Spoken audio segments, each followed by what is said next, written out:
नमस्कार दोस्तों, कैसे हो आप सब। आई होप आप सब बहुत अच्छे होंगे और अपने अपने कामों में मस्त और व्यस्त भी होंगे।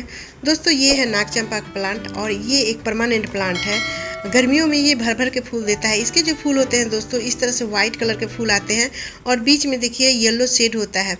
तो ये बहुत ही खूबसूरत लगता है। इसकी पत्तियाँ भी देखने में बेहद खूबसूरत होती है। तो ये एक परमानेंट प्लांट है, बिल्कुल लो मेंटेनेंस प्लांट है, कम देख रेख में चलने वाला और ज़्यादा फूल देने वाला ये प्लांट है। लेकिन दोस्तों, इसमें ज़्यादा से ज़्यादा और ज़्यादा दिनों तक फूल लेना है तो इसमें खाद पानी का भी ध्यान देना पड़ता है। तो कौन कौन से गर्मियों में हम खाद डालते हैं इस प्लांट्स में, मैं आगे आप लोग के साथ शेयर करूँगी। तो इसको कैसे देख रेख करते हैं गर्मियों में, ताकि ये जो प्लांट है वो खूब हरा भरा भी रहे और फूल भी बहुत ज़्यादा देता रहे। तो ये देखिए, ये जो मेरा प्लांट है ये बहुत बड़ा हो गया है और ये मेरा 2-3 साल पुराना प्लांट है। इससे बहुत ज़्यादा मैं कटिंग लगा चुकी हूँ, बहुत ज़्यादा लोगों को बांट चुकी हूँ इसकी कटिंग।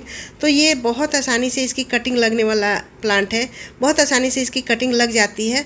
वैसे अगर आपके पास नहीं है, अगर कहीं से मिल जाता है तो अभी मानसून के मौसम में आप तो इसको मिट्टी में लगा देंगे तो ये बहुत आसानी से लग जाता है। हालांकि कोई भी मौसम में ये प्लांट लग जाता है इसकी कटिंग, और नर्सरी में भी बहुत आसानी से ये मिल जाता है। तो कटिंग लगाना और इसे लगाना भी बहुत आसान है। बात करें दोस्तों कि इसको कैसा मौसम चाहिए, तो ये एक परमानेंट प्लांट है, गर्मियों का प्लांट है, तो इसलिए इसको धूप बहुत ज़्यादा पसंद है। इस प्लांट्स को अगर धूप में रखते हैं, जैसे 7-8 घंटे की इसको धूप मिलती है, तो ये प्लांट खूब फूल देगा। फूलों से ये प्लांट भरा रहता है और इसके जो फूल हैं वो बहुत दिनों तक इसमें प्लांट में लगे रहते हैं, लॉन्ग लास्टिंग करते रहते हैं। तो इसलिए इसको सुबह से शाम तक जहाँ धूप मिलती हो या 7-8 घंटे की, तो वहाँ पर इस प्लांट्स को रखें तो बहुत अच्छे से चलता है। प्लांट भी हरा भरा रहेगा और फूल भी ज़्यादा देगा, पत्तियों में शाइनिंग बनी रहेगी। ये वैसे तो ये एक परमानेंट प्लांट है, लेकिन इसको पानी नहीं पसंद है दोस्तों, क्योंकि अगर हम इस प्लांट को ज़्यादा पानी डालते हैं तो ये प्लांट नीचे से ख़राब होने लगता है। इसके हर ब्रांच में पानी लोड रहता है, चाहे कोई भी चंपा का प्लांट हो, नाग चंपा हो या जनरल चंपा हो, तो सारे चंपा में पानी लोड रहता है इसके ब्रांचेज में, इसलिए ये पानी कम चाहता है। तो इसको आप गर्मियों में 2-3 दिन पर भी पानी देते हैं तो इसको कोई फ़र्क नहीं पड़ता है, बल्कि अच्छे से ये प्लांट सर्वाइव करता है। ये देखिए दोस्तों, इसकी पत्तियां जो होती है ना, नाग के फन जैसी होती है। यहाँ पर देखिए, बहुत ही खूबसूरत लगता है। इसके नाग के फन जैसे होते हैं, शायद इसलिए इसको नाग चंपा कहते हैं। तो पत्तियों तो अगर इसमें फूल नहीं भी खिलते हैं तो इसकी पत्तियों में इतनी चमक है और इतनी डिजाइन है इसमें कि देखने में बहुत ही खूबसूरत लगता है। इस प्लांट्स को दोस्तों प्रूनिंग कर करके आप इस प्लांट्स को घना कर सकते हैं, लेकिन प्रूनिंग करने का सही समय होता है फरवरी का समय, जब ये डोरमेंसी में जाता है।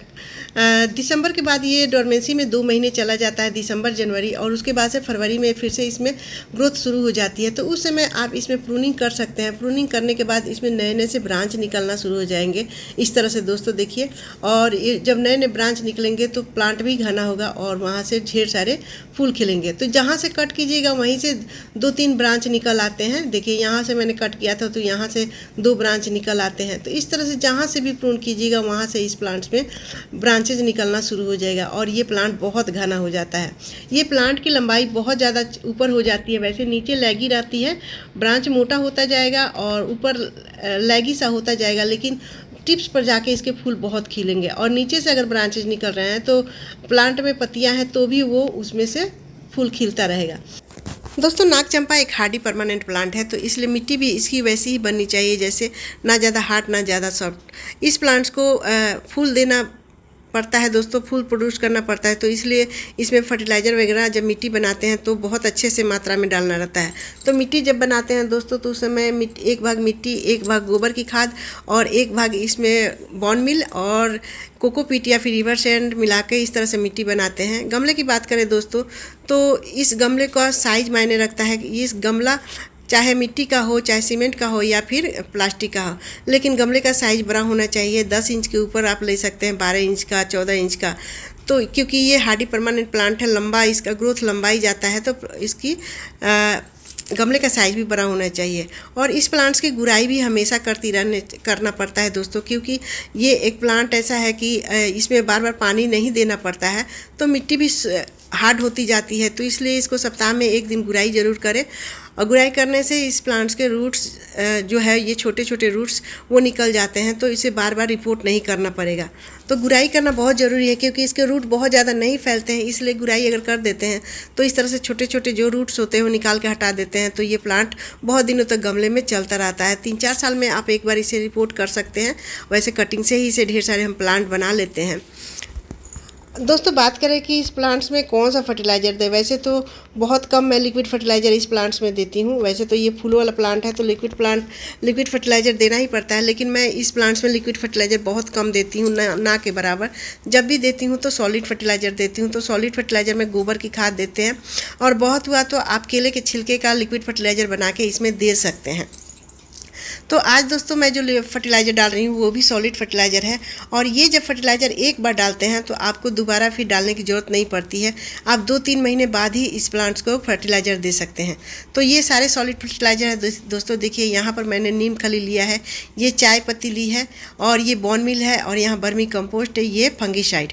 तो ये 5 चीज़ें मैं ली हूँ दोस्तों। ये 5 चीज़ें मिला के मैं मिक्स फर्टिलाइज़र बनाती हूँ, और ये 5 चीज़ों से बहुत अच्छा मिश्रण है। इसको डालने के बाद दोस्तों, एक बार डालने के बाद आपको बार बार खाद डालने की ज़रूरत नहीं पड़ती है।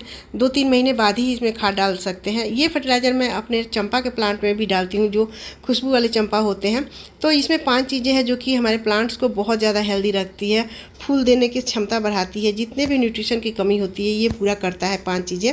तो इसको आप बना के आप अपने नाग चंपा या चंपा के प्लांट में डाल सकते हैं, और बार बार जो फर्टिलाइज़र डालने की ज़रूरत होती है उससे मुक्ति मिल सकती है। आप महीने में इसमें एक बार केले के छिलके का लिक्विड फर्टिलाइज़र बना के डाल सकते हैं, क्योंकि उसमें पोटास रहता है, और पोटास फूलों वाले प्लांट्स के लिए बहुत अच्छा होता है। तो उसे लिक्विड फर्टिलाइज़र बना के आप महीने में एक बार डाल सकते हैं। ये सूखा खाद डालने के बाद दोस्तों इसमें भरपूर पानी डालेंगे, ताकि इसका जितना भी न्यूट्रिशन है इसके रूट्स के पास चला जाए। वैसे तो इसमें पानी कम डालते हैं, लेकिन जब भी खाद डालें सूखा खाद तो इसमें भरपूर पानी डाल दें। तो इस तरह से देखिए मैंने पानी डाल दिया है। इस प्लांट्स में बहुत ज़्यादा मिलीबग्स नहीं लगते हैं, चींटियाँ नहीं लगता है, बस थोड़ी बहुत इसमें मिलीबग्स लगता है, वो भी अक्टूबर-नवंबर के महीने में, बारिश जब ख़त्म होने वाला रहता है तब। तो उस समय दोस्तों इसमें फंगीसाइड का स्प्रे कर सकते हैं, या फिर नीम ऑयल का स्प्रे करके आप ढेर सारे इसमें फूल ले सकते हैं, और आपके गार्डन में ये परमानेंट प्लांट सालों भर फूल देगा, बस 2 महीने छोड़ के। तो इस तरह से दोस्तों केयर करके आप भी अपने नाग चंपा के प्लांट में, चंपा के प्लांट में ढेर सारे फूल लें। और वीडियो पसंद आई तो लाइक शेयर भी जरूर करें। मेरे चैनल पर नए हैं तो सब्सक्राइब भी जरूर कर लीजिएगा बेल आइकन घंटी के साथ, और एक कमेंट जरूर कीजिएगा। तो मिलते हैं नेक्स्ट वीडियो में, तब तक बाय दोस्तों, टेक केयर।